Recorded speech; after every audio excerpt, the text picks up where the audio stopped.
Wait, it's twirling. Okay, it's here. Hello and welcome everybody. How y'all doing? I am Dr. Alicia, and this is Healing Conversations.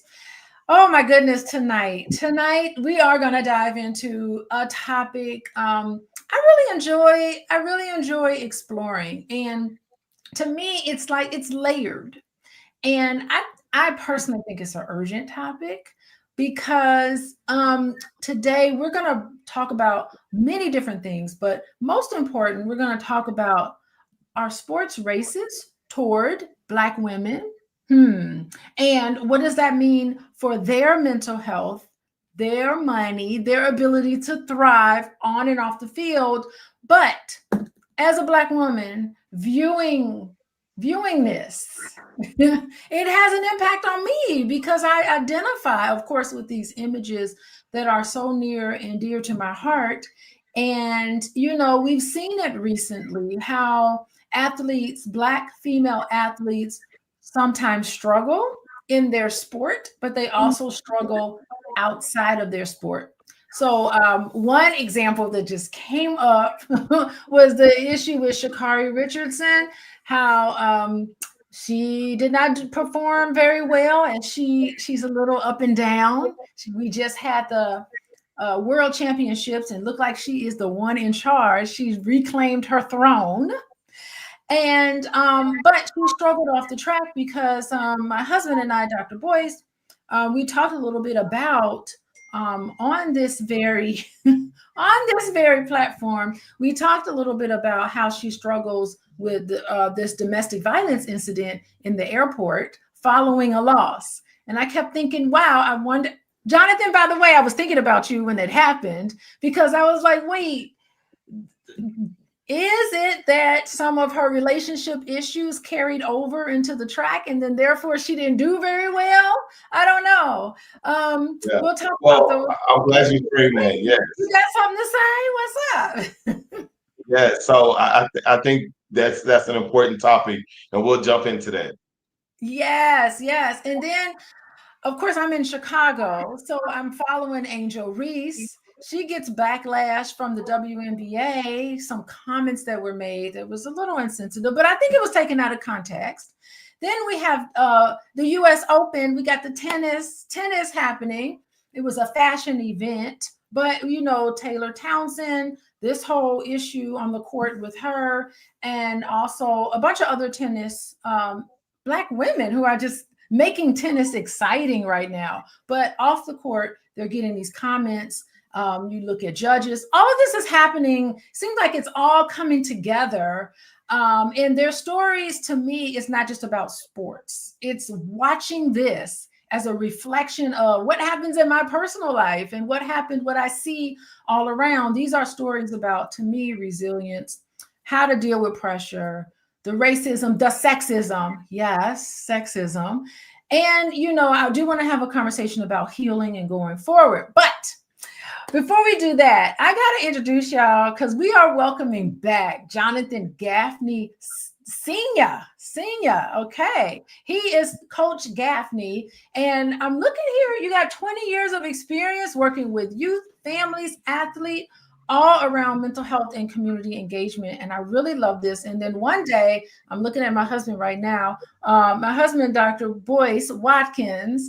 Y'all know who he is, CEO of the Black Business School. He's a finance professor. He is a lifelong sports enthusiast.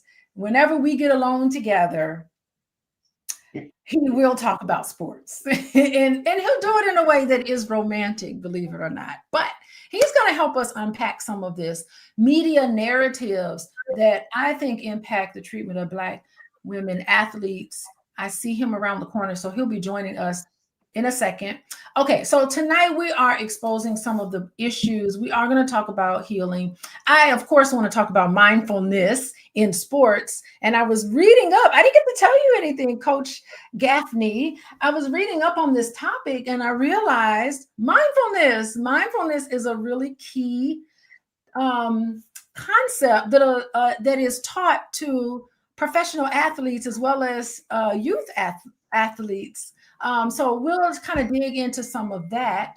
as well. Okay, so this is a conversation about sports. It's also about life. We all can see ourselves reflected in this. And of course, it always gets me upset. Anyway, so let's get into our first question. Jonathan, I really want you to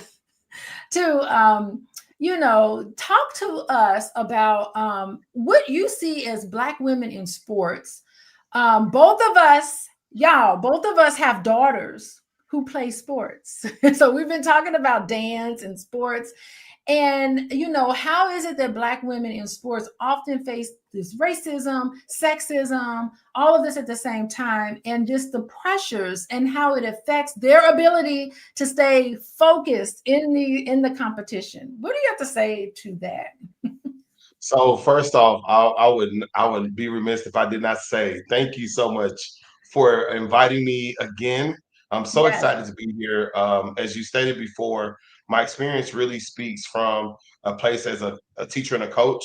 And 3 years ago, after experiencing so many different things from so many different perspectives related to mental health and athletes, I went on this journey to start to understand everything that I possibly could about this subject. And so my business actually started 3 years ago, but the work started 10 years ago as I worked through various things with dealing with parents and athletes and performance and things of that sort. So I really focused a lot of my attention on that 7th through 12th grade because those are foundational principles. For example, when you start talking about algebraic expressions in math, you first got to go back to understanding numbers. And so when we start talking about this ideal of mindfulness or mental health in athletics, I think it's really important to backtrack and start building some vocabulary around what that really is and what we're talking about when we're talking about emotional intelligence or regulation or identity or some of those words that are key buzzwords. So that's where we'll start and frame our conversation from. As it relates to just people in general, I think that there is more work to be done to humanize athletes as people.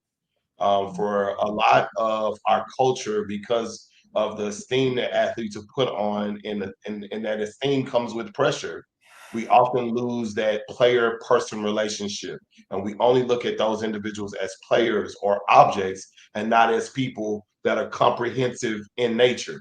So some of the things that we're talking about today are that comprehensive nature of people who participate in athletics. So instead of calling them athletes, I say people who participate in athletics. Yes, they're athletes, yes.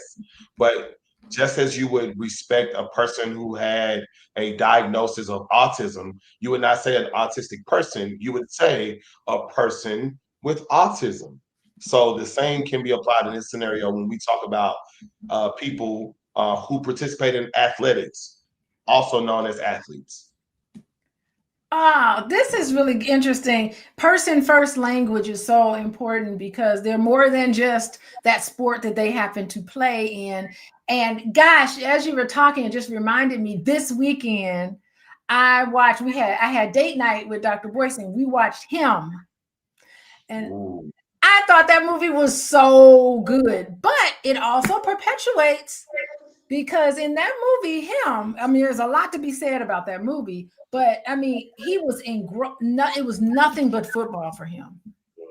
Nothing but football. Like that was his life, his entire, all his free, that whole movie. I don't want to spoil it for people.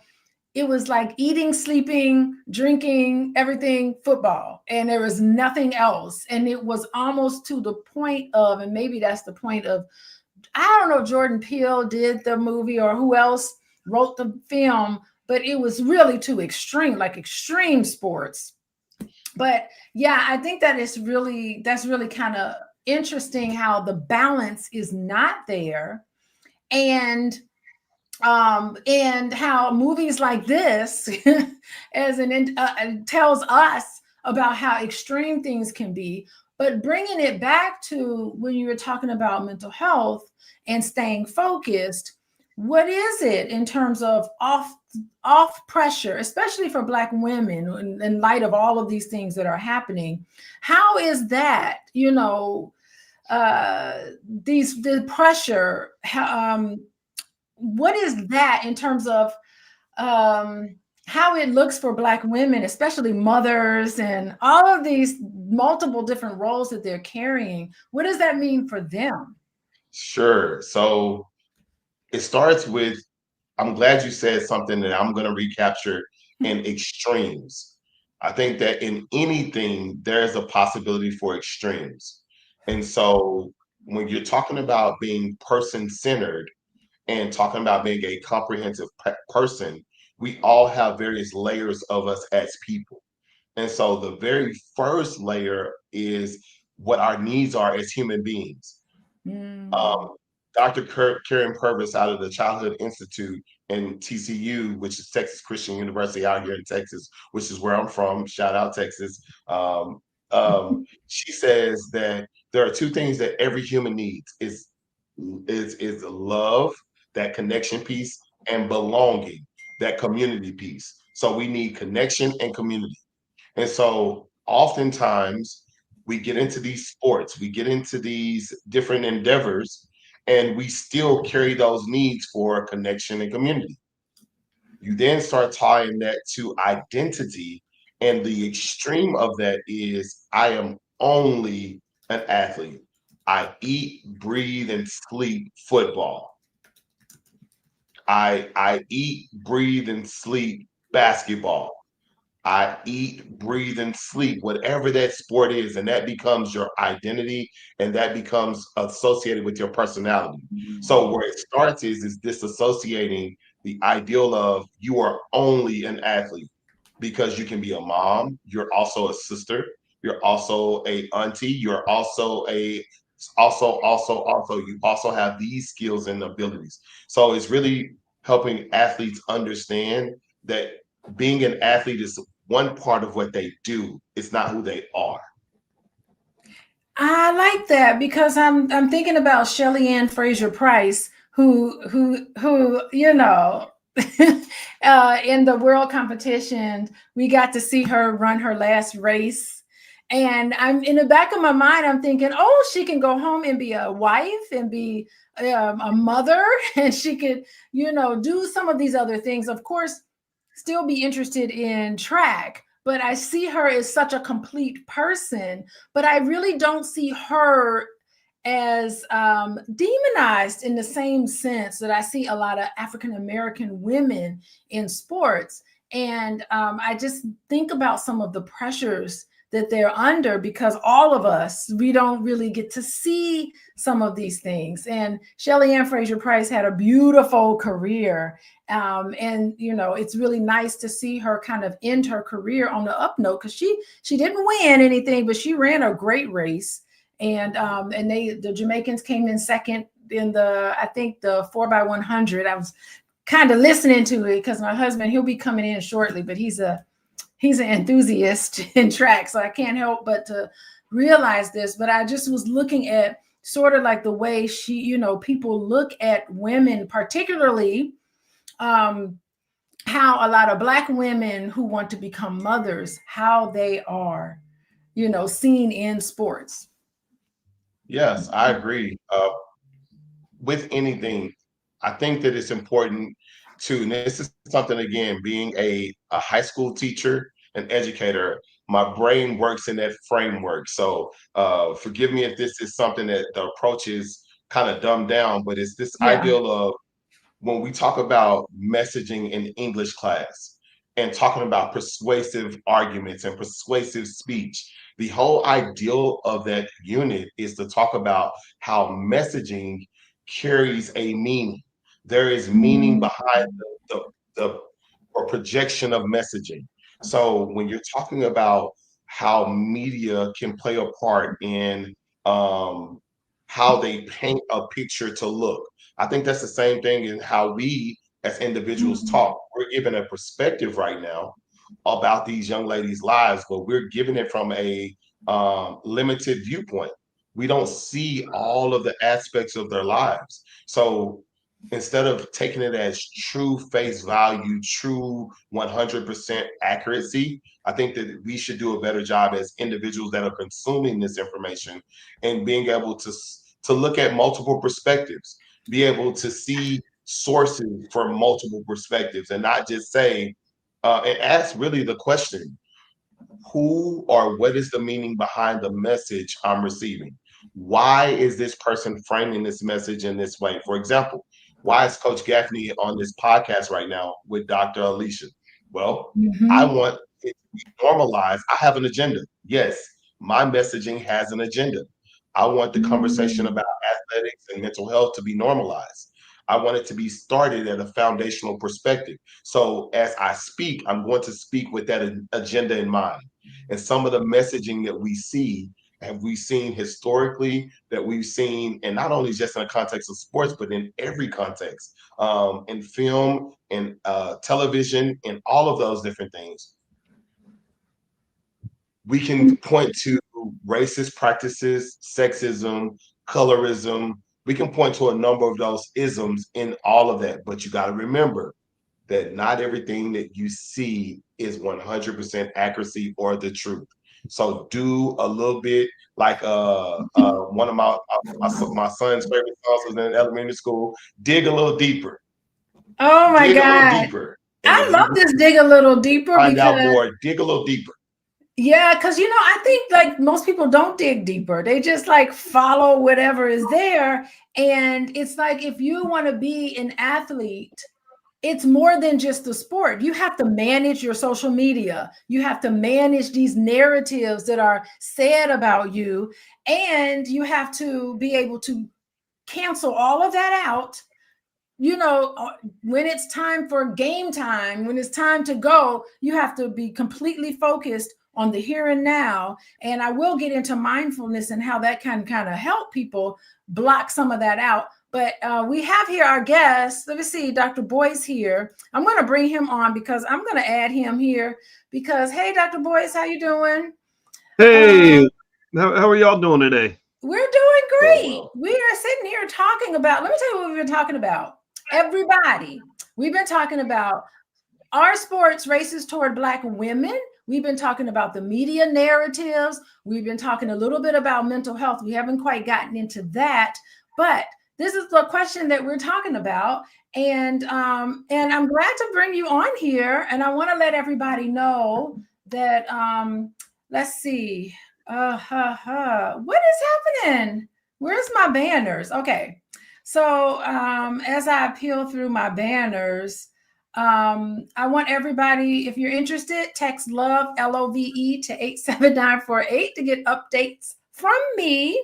I would like for you guys on Sunday night, we've been talking about mindfulness in relationships. We are going to talk about mindfulness today, but go to draliciabookclub.com. It's totally free. You can join me on Sunday night. We talk about healthy relationships and how, what did you say? Jonathan, our guest here, he talked about emotional intelligence. I definitely want to talk about that today because we have seen some athletes when they get into this state where they're reactive, what happens, particularly with Sha'Carri Richardson and her domestic violence incident in the airport. And then, of course, if you're interested in working with me, you can go to coachingwithdralicia.com. Okay, Boyce. What you got? So that's what we've been kind of talking about. What are your and I also talked about how we saw that movie Him this weekend. We had our date night this weekend and we saw Him and how fascinating that was and how that is like sports to the extreme. Yeah, You can comment on whatever you yeah, want to comment him on. was really good. And how you doing, brother? Good to see you, man. Same Um, here.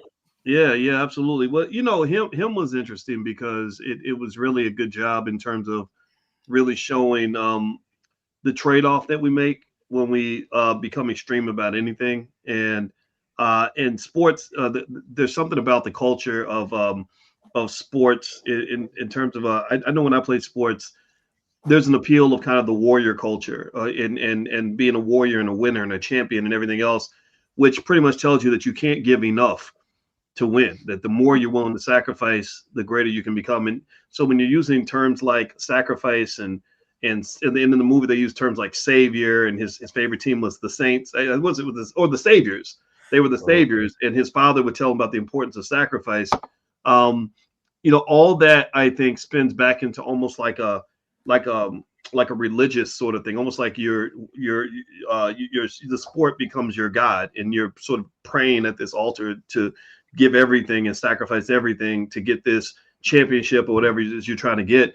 And it becomes really insidious, I think, for Black men, because there's so many men who sacrifice everything to try to win at a sport. And the cost, you get to the point where you experience what is called the winner's curse, which is that the price you paid to get that championship is far higher than what you actually got. And I think about that a lot when I look at a lot of these NFL players that won Super Bowls, but they got brain damage. Life after the age of 40 is terrible for some of these guys. A lot of them have a lot of problems that you can accumulate if you get swept away in the culture, whether you're talking about going broke, babies, mamas, pill addictions to painkillers, things like that. And I think that what we got to really talk about is just balance. And I think balance comes into play when you also think about self-worth. So I heard I was listening to y'all talk while I was eating my food. I just finished doing something, so I was real hungry, but I was listening. And I like when you were talking about identity and how identity, and I think Jonathan, you mentioned community and the need to be connected and how important that is. So if you're connected to a community that also possesses your identity, then you're giving a lot of power over to people that can manipulate you, especially when you're young. Last thing I'll say on this that I thought about when you said that, Jonathan, is I remember when I used to work in the basketball players' dorm at the University of Kentucky when I was in college. And the basketball players, I mean, those were the big men on campus. They had all the girls, all the fame, all the money, everything else.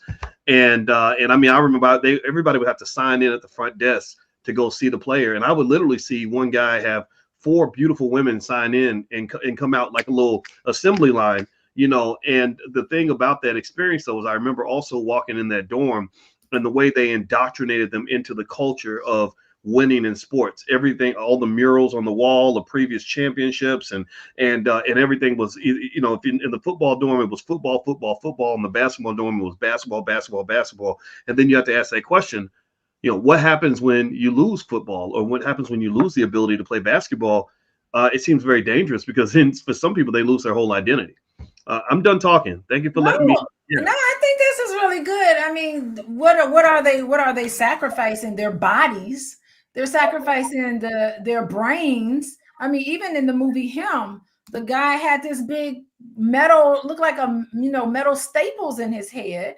And I mean, he was sacrificing his health just so that he can really get validation externally. And to some extent, you're sacrificing your family. I mean, just everything. So I'm sorry, go ahead, please. No, he did what? What were you going to say? I was going to say you sacrifice your soul. Yeah, he was. That's why the religious reference for him was so appropriate, because you think about this, when you dedicate your whole life to a sport, and then that sport gets taken away and you lose your sense of purpose, you effectively you're in danger of becoming a soulless person, where you're just like, I have no sense of purpose. I have no reason to get out of bed anymore. So now, instead of finding out who I am and doing all these other great things I could be doing, maybe I sit at home in bed and drink all day and smoke and take pills or whatever, because I have nothing to do now. So to me, I see that as when someone takes your identity and your sense of purpose, that's about as close to stealing your soul as people can come, in my view. Oh, that's so true. I remember, I'll have you comment, Jonathan, but I just want to say that it was funny. It's about 7 days. So the movie Him. Okay, everybody in the chat, let us know, everybody who's here, let us know if you saw the movie Him. And I'm sorry, I don't want to give it away, but by day 2, I remember looking at Boyce in the movie theater, and I'd be like, it ain't worth it for me. I'd be out of there. By that second day, I would have been gone. I never would have seen them. By the way, it's about different days. Day 1 or 2, I would have been like, this is creepy. I'm done. Like, there's no way I'm coming back. I'm quitting football. So that would have been me. But you don't like football, and you're not you've never been like a high testosterone male who wanted to achieve that. I would have stayed till probably day 8. No, you would not have. Yeah, You I would would have not. stayed. I would have went through all the things, but Day 2, you would have gone. That was crazy. No, it's 18-year-old, because that's what I had to do. That's what I don't know, Jonathan. I want to hear you, man, because Yeah, I let's do it. I feel like as a young man who wants to be somebody in the world, you want to accomplish something. You want to win a championship, whatever that means, and I think that that's okay. But I think it's important for athletes to just know you may not win the championship in football or basketball, but you can win it in business. You can win it in law. And I think that it is kind of fun to go for what you want. But if you go too far, you lose that balance. What are your thoughts on that, John? Yes. So I think that you all bring up some very interesting points. One that I want to recapture is this ideal of extremes. And so, Dr. Boyce, you said something about extreme earlier and how you can go to the extreme. I want people to understand that there are extremes in everything in life that we can go. We can have an extreme love for something that completely captivates our attention, and all we want to do is work with that one thing. There can be an extreme participation in gaming, where someone sits at a computer and plays video games for endless of hours and becomes consumed by that thing.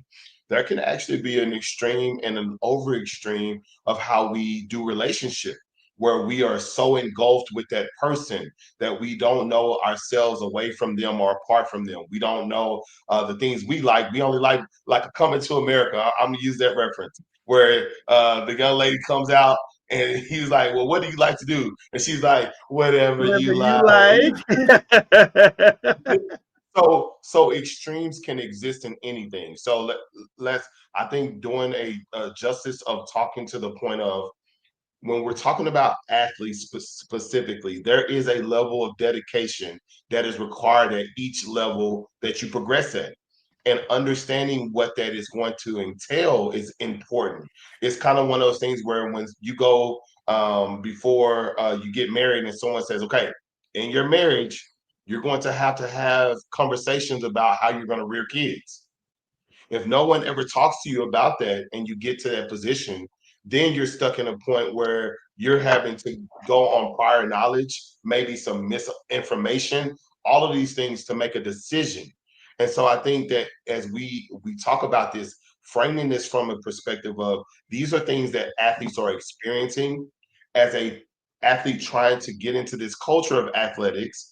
What is that going to look like? What does that involve? How do I navigate those things? How do I become a comprehensive person so I don't lose the balance where people are screaming my name and cheering for me one day, and then in the comments they're going crazy the next week? Because how do I keep that balance of not getting too high with the highs or too low with the lows? So that's where I think the framing of the conversation is important. The second thing that I would like to mention is that I think there's a progression about understanding the business of sports and sports business.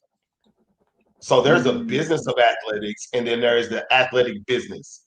Athletic business are the concept of what are the things that I have to do to become a marketable product, and understand that the higher level I go, the more of a product I become. So middle school football player versus a college football player has to approach that differently mindset wise, because understanding that environment from a collegiate standpoint is different than a middle school standpoint. That's what I mean by that. But then there's the sports business where you're having to talk about marketing and generating product and generating revenue and all those things. Dr. Boyce, you know way more than I do about it, but I do understand that you as the athlete are a part of that circus of that sports business. And you as the athlete must understand how you play a part in that, so that, in the words of someone I heard say, don't play the game and don't let the game play you. Well, sports is definitely a business, and I think and that's what I would say to athletes is that you can learn business too. You don't have to just be a product or a commodity of somebody else. Like, I think one of the worst things about sports for Black people is, as good as we are at sports and as much money that's made from our talent, we should have another 5 million millionaire Black families out here because we're bringing the talent to the table, right? But the lack of understanding of business and the lack of balance, like committing everything to playing the sport and not playing the bigger game, the game of ownership, has really cost us dearly and led us to be subjects of somebody else's choices. And so really, I think that sports are fun. I think life is a sport sometimes. I mean, if you want to look at it that way, it's competitive and every, all of us, I would say are, I know I just met you today, Jonathan, but I know that my wife is super competitive, she's an extremist in her own right. It took extreme behavior for her to get that PhD. Every other black student got kicked out except for her. She also she's 51. She wears the same dress that size she wore when she was 22. That takes extreme behavior. Average people can't do that. Same thing with myself, right? So I think excellence in itself becomes extreme to the point where it's okay to accept sometimes if you're a little off balance. Like you say, I want this so bad that I'm gonna sacrifice heavily to obtain it. But I think I would encourage everybody to remember sacrificing everything is usually going to lead to a lot of regrets. And then also everything great in your life has a price to it. And what I see a lot of times is people, when in that movie they point this out when they asked the guy, they said, how much are you willing to sacrifice to be great? He said, I'll sacrifice everything. That's a terrible answer because everything is a big price. Like if I say I'll give everything I've got, I'll give up my family, I'll give up my health, I'll disable myself if I have to. Like I'll literally cut off Ronnie Lott, the football player, cut off the tip of his pinky just so he could finish a game, right? And so I think it's in life in general, the way you can have that balance while still being as excellent as you want to be is you got to look at everything you choose to do and say, okay, there's a big price to do that. And then ask yourself, honestly, am I willing to pay the price? If you're willing to pay the price, you can have whatever you want. But then sometimes you can say, I really want that, but I'm not willing to go that far for that. And I don't know if we have enough of those conversations with ourselves. Oh my goodness, willing to sacrifice all of that. That's interesting in how people look at that. They respect that. They go, oh, he's good. People cheer that along, that self-sacrifice, literally self-sacrifice. People cheer it along and they admire, they show admiration to people who are willing to do any and everything just to have that big W. Hey, everybody, we're almost at the top of the hour. And I just want to say we are talking about Black women, but we are talking about Black women and racism, sexism in sports and how it affects our mental health. It affects me just watching how Black women are treated in sports. It just affects me because I identify with them. And so even though it's, I will say I did play volleyball back in my day. We were undefeated for a while there. So we were a beast on the volleyball court. But all that aside, I didn't have to sacrifice anything to do that. But still, even when I was in junior high, there were people, we played against these white teams, because of course I'm from Gary, Indiana. We played against these white teams and we could feel the racism with the referees and these bad calls. So what I went through in elementary school is what we see in high school, college, professional sports. We see it in tennis, the US Open. We see all of these things. And Boyce, you brought up something that I didn't even think about, is ownership of these teams. Somehow Black people are just X'd out of ownership in a lot of things and not even allowed. If I got my money is just as green as the next person, why can't I buy a league or a team and have part of this ownership? What's going on here? Let's talk about racism. How do you think racism plays a part in some of this? And Jonathan, you can take that. I'll let Jonathan take it. Yeah, go ahead. Sure. So because we live in the contexts and climates that we live in, that has always existed and will always exist. Because it's created, if you look at it from a sociological standpoint, and then compare it to a sports perspective, if I have an advantage over a team, I'm not going to surrender that advantage because it allows me to win. Or it gives me the ability to possibly win. So I think that's an ideology that we will always face. We as Black people, we as people who are in these various spheres that somewhat were created with tops on them, that were created with layers, that were created with pockets already sewn into the pants. And so I think um, the brilliance of that is that we find a way, and we found a way to continue to lift our voice in those different areas, whether it be politics, whether it be economics, like you do, Dr. Boyce, and finding those champions that says that, hey, this is something that we can do. This is something, having those forerunners, having those individuals that continue to say that you are not, your identity is not tied to your skin color only.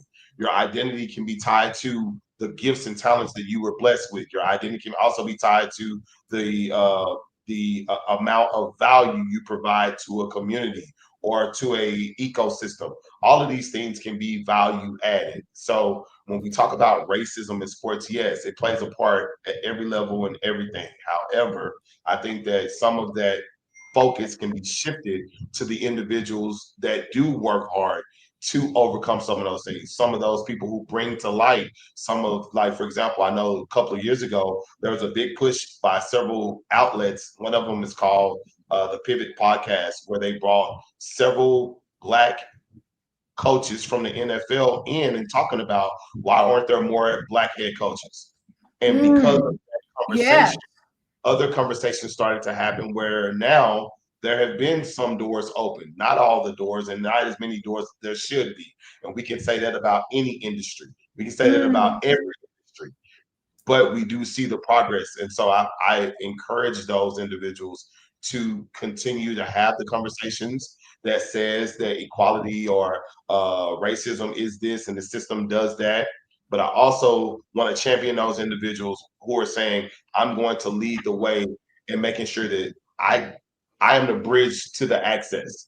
I'm the person who stepped on this side and said, hey, this is what you can be. These are things, and that's what we need more of, I think. I think we need more people who are willing to be community minded, that have the experiences. I only have a certain amount of experience when it comes to sports.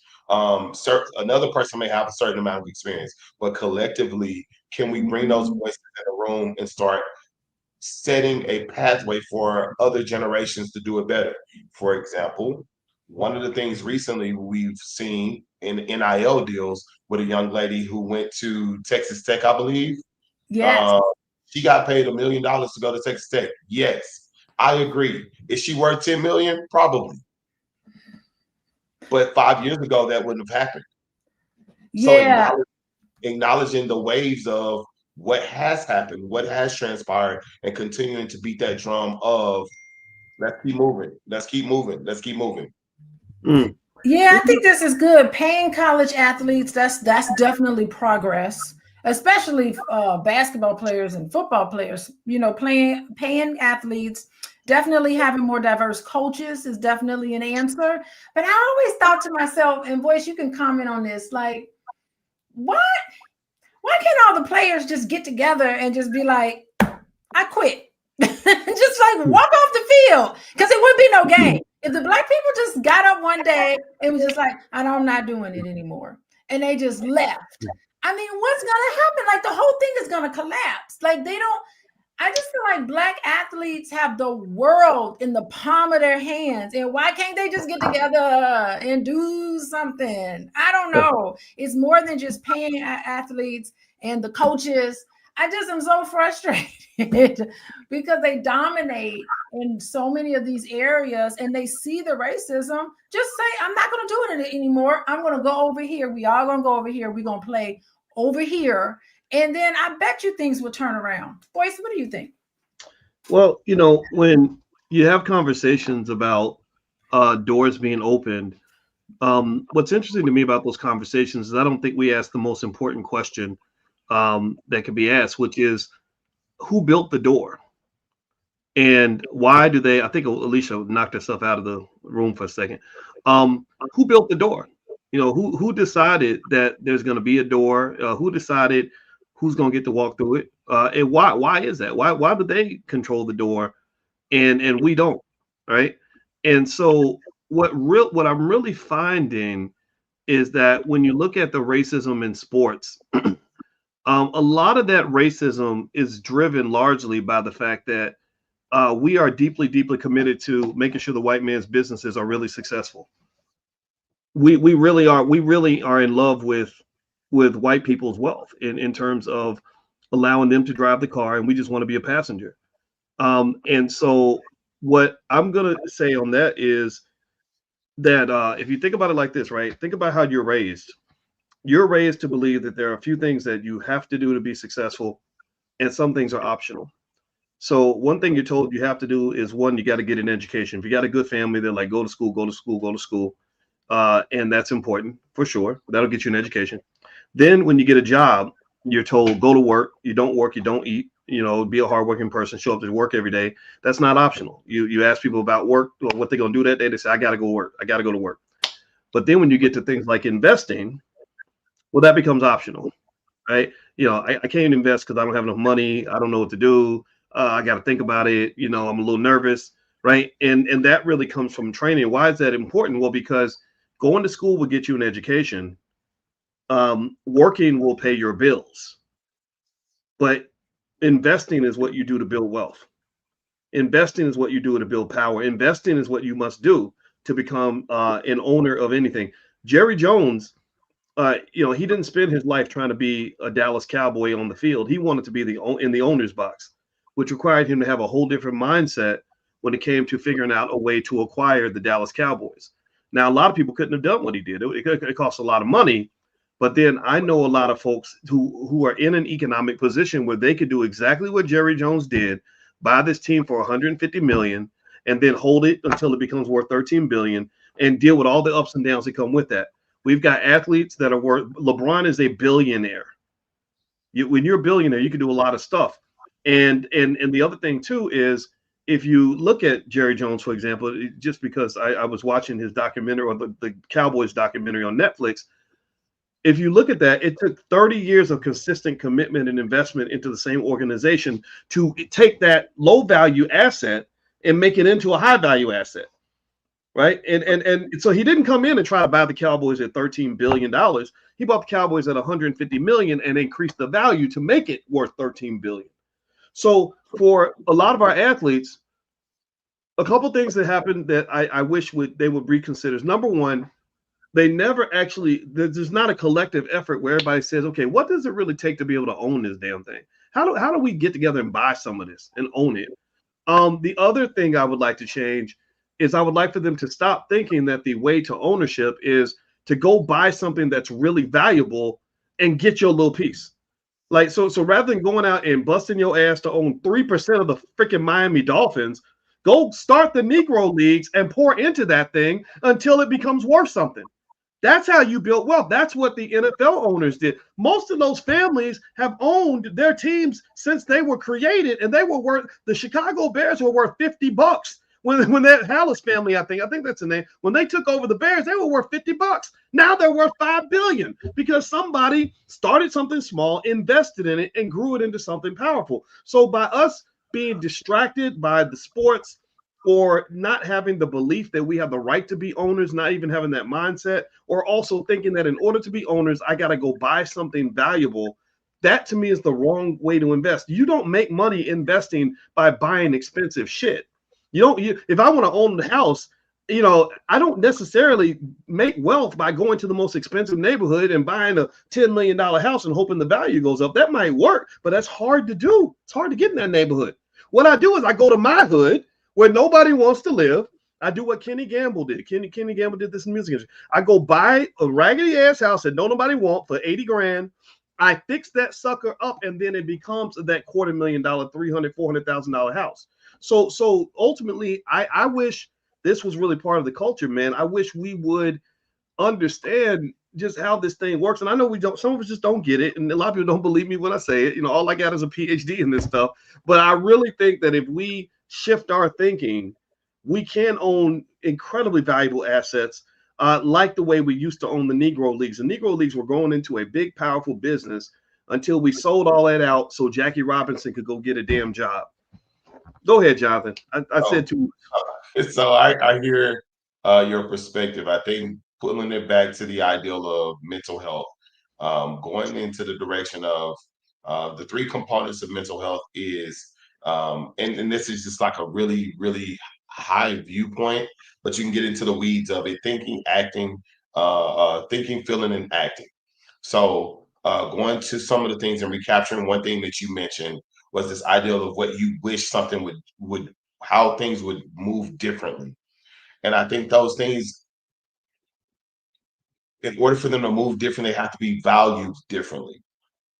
And so I think that goes to a value system. The other thing I think that it goes to is a trade-off system. Is if you had this item versus this item, which one would you rather have? And depending on how you view a thing, is how you treat a thing. So back to that ideal of I treat it this way because I viewed it this way. We then the behavior aspect of making what if you, Dr. Watkins, were given a plate of food, and on that plate of food you said there was spaghetti, there was corn, and then there was peas, and you were told to eat this plate of food. I can see and imagine Dr. Watkins, you saying, well, I'm gonna go back to the pantry and see if there's other things in there. But that's not, that comes from your approach to eating what was put in front of you. For some people, they say, I like spaghetti. Man, thank you for this spaghetti. And I'm going to eat the spaghetti with gratitude because that's what was put in front of me. And that's what I can identify with. So I think some of that also has to do with, and I'm pretty sure from an economic perspective, as you've gained more knowledge, you've been exposed to more things, and it has broadened your palette of understanding economics. I think that's the same thing that we can do, and I think that those who have been in these positions have a responsibility for. I can only talk from the perspective of a high school football coach who've experienced these things with players, or these things with families, these things with these things. That's my my horizon. Well, a person who's been in the CEO room, who's had the conversations about contracts and things like that, those are the people that should be sharing the information downward to create an ecosystem, something similar to what you're doing with the Black Business School, creating an ecosystem of sharing information.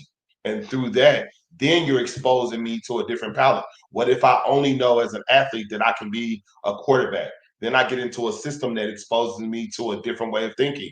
And when I go to college, instead of me just worried and focused on playing football, I also am building an alumni network. I'm also rubbing shoulders and shaking hands with individuals outside of the field to help broaden my ecosystem. So that exposes me to more opportunity. And I think that's where some of the conversation can talk about when we talk about connection and community. Yeah, I agree with you, man. I think that exposure shifted my thinking. I mean, even after I had done all my doctoral work, I still wasn't seeing things the way I see things now. That was over 20 years ago. And in 25, 30 years ago, I knew a lot about finance, but now, you just have a whole different point of view. So here's what's interesting to me, man. And this is something I wish we could really address in the culture is I think sometimes we're trained to listen to the wrong people. I think that we have a lot of charismatic Black leaders who just, who are guiding people in the wrong direction, feeding them nonsense. I think that if you consider the fact that it doesn't matter, and a lot of times we want to put it all off on white folks and say, well, they keep information from us or they don't educate us well enough, things like that. But it's like, no, if you've got people that can see things in a different way and you're choosing to ignore that so you can go listen to a rapper, that's kind of on you to some extent. It doesn't mean that you weren't influenced, though, to believe that rappers possess all the wisdom in the Black community. But when I'm looking for Black leaders, I'm not looking at whatever Negro they put on TV. I'm looking for the husbands and fathers and mothers and sisters in the community that really know what's going on. I'm talking to guys like yourself who are talking to the kids and the parents and see what the community needs, because you're doing the work, right? You're interacting with people and you're improving their lives, and you really matter in terms of where the community is going. And I think that we get so many little distractions that get thrown out there, because there's nothing about anything that I'm saying that's really changed all that much. I've been saying this stuff publicly since the 90s, actually, since early 2000s, man. And there's some people who just say, oh, well, he's a professor, so I'm not going to listen to him because I can't relate to him, because only white people are supposed to be professors anyway. So he probably don't know what he's talking about. So I think that you're right, though. Exposure does matter. And here's the other thing that's interesting too. When you talk about us really gaining the power that we need to have to shape our own destiny, it doesn't really take everybody to do it. Like, millions of us don't have to all be on the same page. It just really takes people that have the capacity to lead and the power and influence to gain a little bit of courage. Strap some testicles onto your body and stop being so damn scared all the time, and really understand what this world is. I think the world is a competition. I think that the reason we lose the competition is because we don't even know we in the damn game. We don't even know there's a competition. We on the football field trying to make friends instead of taking hits and laying hits on other people. And so I think that for Black people, our quest to be accepted and to be liked and to be friends with everybody, I think that really hurts us, because I don't think they're trying to be our friend. I think they're basically like, look, you can be my slave. If you want to come and be my bitch, I'm gonna let you do that. But the minute you start bucking up on me and acting like you don't know your place, I'm gonna hurt you. Right? And because I've already got in your head and you've already committed to this white supremacy idea, because, like, think about it, from the time we're little, we're not educated by our own people. We get educated by other people's systems and all that. So I think that creates a fear, right? So when you look at, for example, you go look at an athlete that's worth $1 billion, and he's got billionaire friends that are making lots of money. They showing up to the club and flexing and throwing money in the air and stuff like that. But you get them together and say, how do we step in and really compete with the world and develop industries that are going to really allow our people to prosper? I think they kind of shrivel up out of fear, because maybe that wasn't their education, that wasn't their exposure. And I get that, right? But the question is, when do we change that, right? Like, I personally think that every football coach in the country, not to tell anybody what to do, I was a track coach. I didn't coach football, I coached track.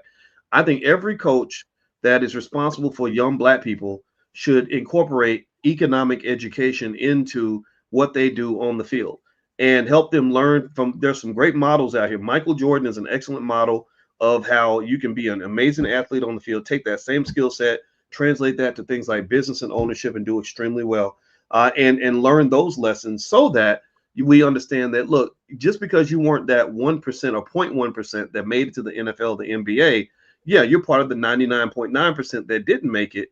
But your role is just as important as the guy or the woman that's actually on the court or on the field.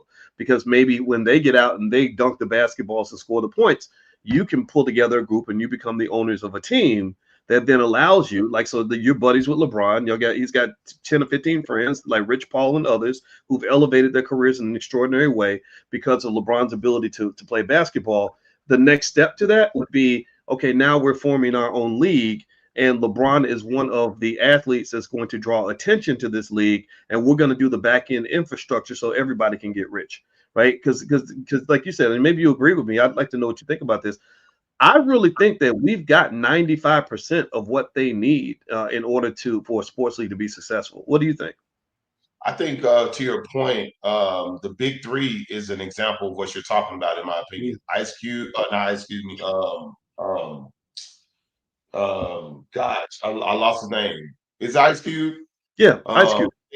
There we go. Ice Cube has the Big Three league that he started, I think maybe 5, 6, 7 years ago, and now it's starting to produce. You're starting to see commercials, and you're starting to see all the marketing piece behind it. Now, I don't know enough of it, the back infrastructure, to say who's all involved or who all is, but I do know that there was buy-in from older NBA players who are not no longer in the NBA, but they still have a market for their talent. I do know that there was some buy-in from individuals that were saying, like stadiums that said, hey, we'll host the games and things of that sort. So All of those things, I think, is an example of what you're referring to as leveraging the know-how. It's leveraging the know-how. Knowledge is power when it's applied. Is not when knowledge sitting in your head and sitting in a book isn't powerful. It's when you apply it. So, like you said, as a person who deals in financing, you would want to see more educational connections to business and football from coaches. I'm in the same boat that I want to see it seen from teaching athletes that they're comprehensive people and not just products. That's the biggest thing that I want to see is helping them see that you are a part of this larger scheme that is happening, and you need to know what it is that you're playing, the role that you're playing. And to your point, you've dedicated over what I would say 40 years of your life to understanding financing. I'll assume. So one would say that you've been radical about financing. This is something you beat this drum on for 40 years.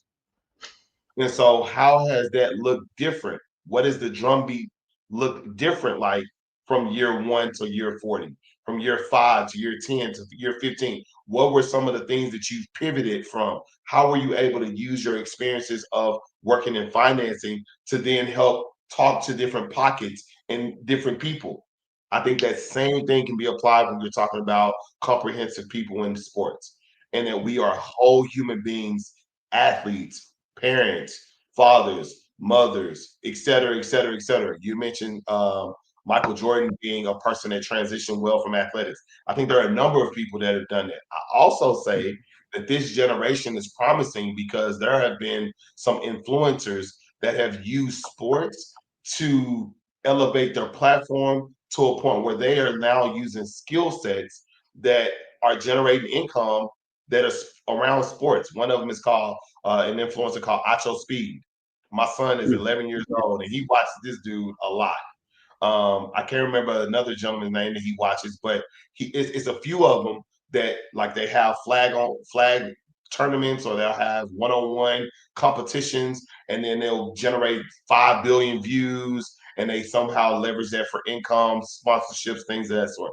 All of that to say, I like the ideal of seeing how do we create, because that's something that we've been able to do in every stage of our existence is create.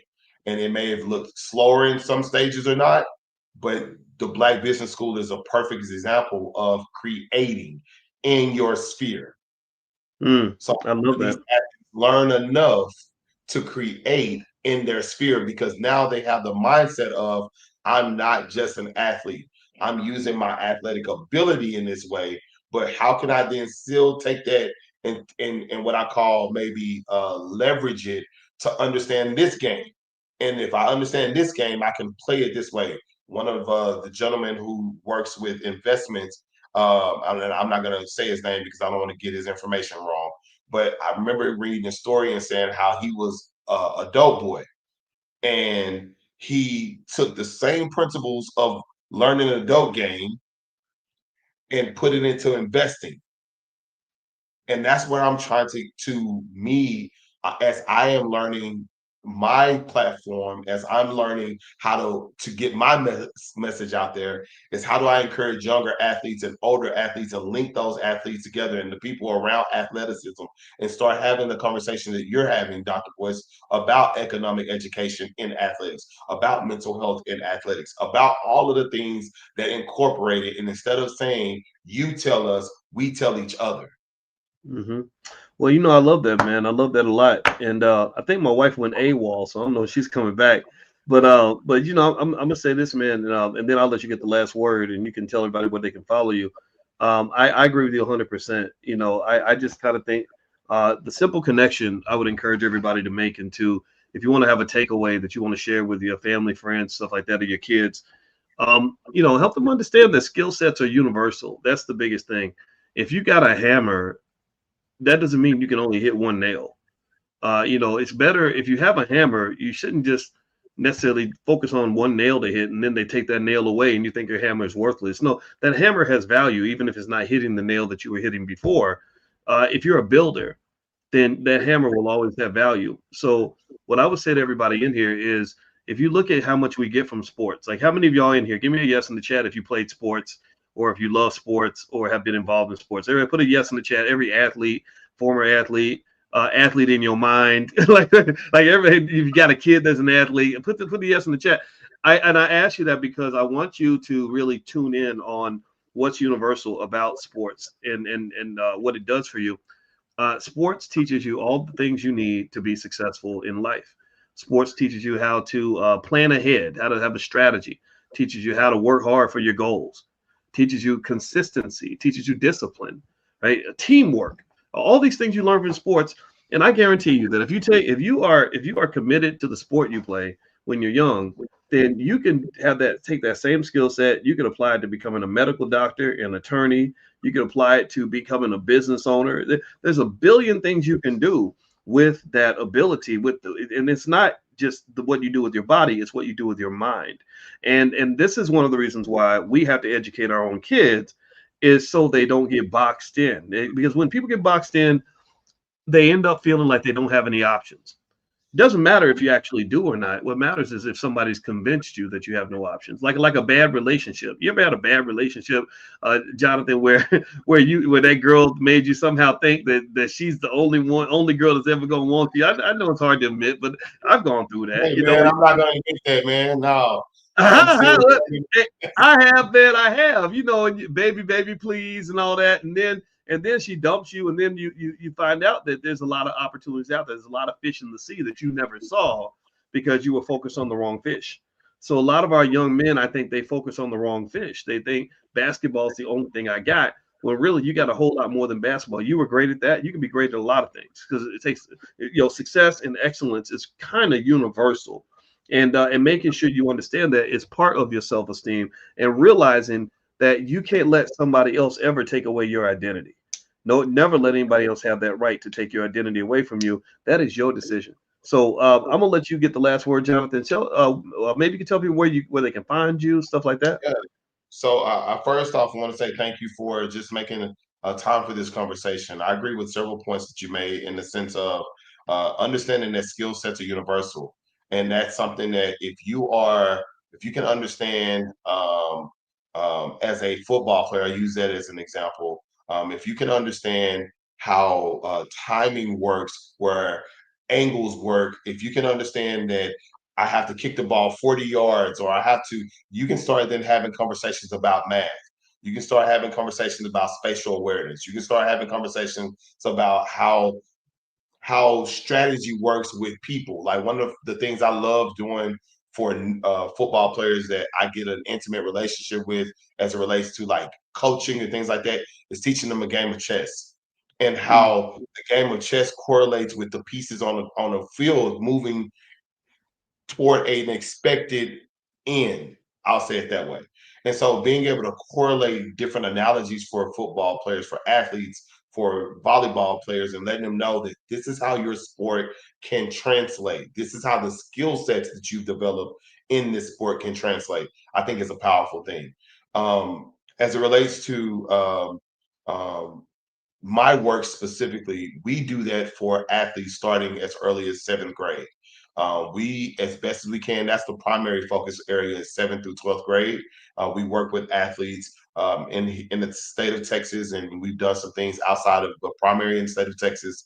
We work with athletes in helping them understand the foundational knowledge of mental health.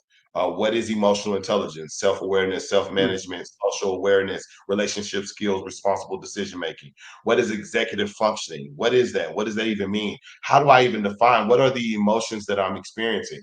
And how does that correlate to possibly past experiences like trauma? How does that correlate to things like attachment theory or emotional dysregulation, or in all of these different terms? We start giving them a voice and vocabulary to set the foundation of, okay, now that we're building this, when we get to this point, for example, well, we just had an athlete we worked with that went to a school in college and then ended up having to transfer to another school. And then throughout that transition, he and I talked about what it means to start something new. What is it? What are the feelings associated? What are the thoughts behind it? So all of those things are foundational pieces that are important to life, because just like you, Dr. Watkins, has said, you've had various transitions in life yourself. You've had very different seasons of life. So how do we keep athletes from being stuck in this mindset that I am only an athlete, I can only do this, and move them to a broader understanding of themselves so that they can show up fully comprehensive as a person?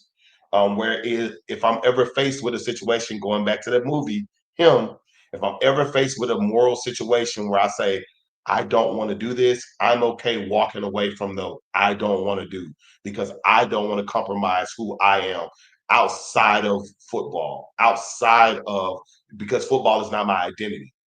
It's something I do.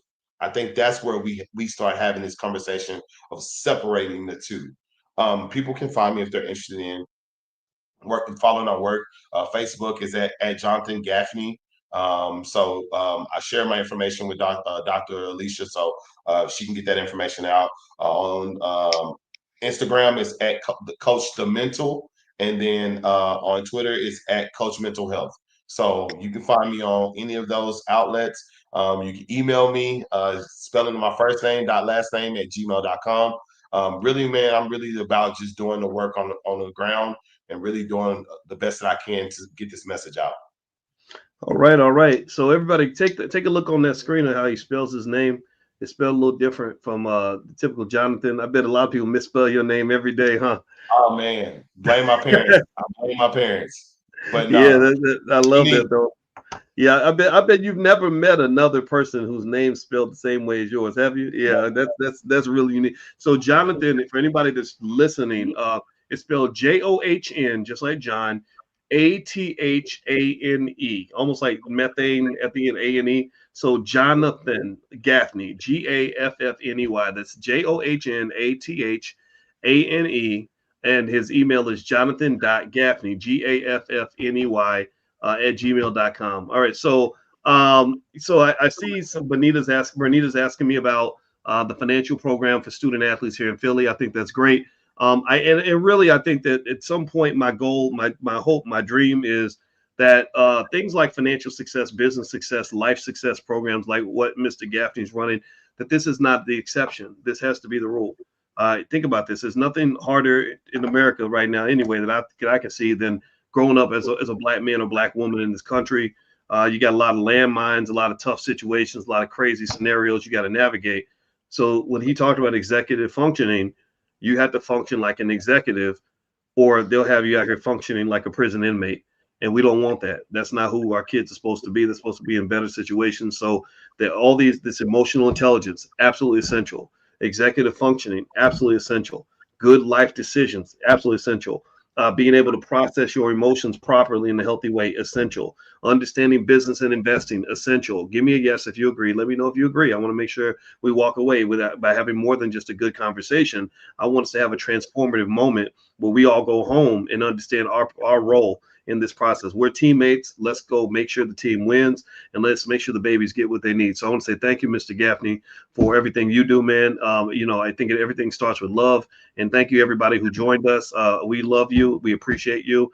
And tomorrow morning, we get started again in class, 10 a.m. We do this 7 days a week. So if you want to join class with us to study our finances, you can text the word morning to the phone number 87948. So text morning to 87948. And tomorrow at noon, Dr. Alicia is going to do a financial therapy session in our Stock Market Investors Club. And she's going to go through financial healing that you want to consider if you want to be a good investor. So your trauma does not block you from your success. You can hurdle the trauma and get right to the money, get right to the power, get right to all the things that God had in store for you. So God bless you, everybody. Have a good night. Thank you again, Mr. Gaffney. It's great to see you, brother. All right. And I'll see you all soon. Take care now. Peace.